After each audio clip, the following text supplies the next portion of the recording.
काही ठिकाणी दुष्काळ, काही ठिकाणी अवकाळी, तर शेतकऱ्यांवर दुहेरी संकट आहे. त्या संदर्भातल्या टॉप 9 बातम्या.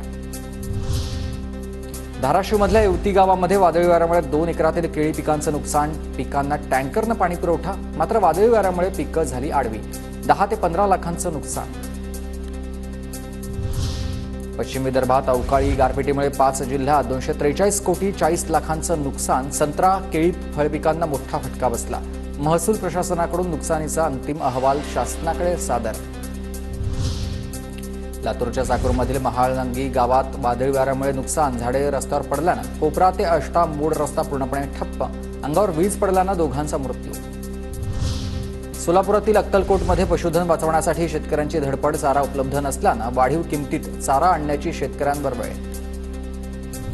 वाढत्या तापमानाचा अमरावती जिल्ह्यातील संत्रा बागांना मोठा फटका. झाडावरील संत्रा पडतायत गळून, तर झाडांच्या फांद्याही चालल्यात सुकून. यवतमाळ जिल्ह्यात चक्रीवादळाचा फटका. आर्णी आणि महागाव तालुक्यात अचानक झालेल्या चक्रीवादळामुळे प्रचंड नुकसान. पत्रे उडाल्यानं 3 जखमी. पाणी टंचाईबरोबर नांदेड जिल्ह्यावर चारा टंचाईचंही सावट. चारा आणि पाण्याच्या अभावी शेकडो शेतकऱ्यांवर म्हशींची विक्री करण्याची वेळ. जळगाव जिल्ह्यात प्रचंड उष्णतेमुळे नागरिक हैराण. उष्णतेचा केळी पिकालाही मोठा फटका. पुण्याच्या भोर तालुक्यात भुईमूग काढणी अंतिम टप्प्यामध्ये. अवकाळी पावसाचा फटका बसल्यानं उत्पादनात घट होण्याची शक्यता आहे.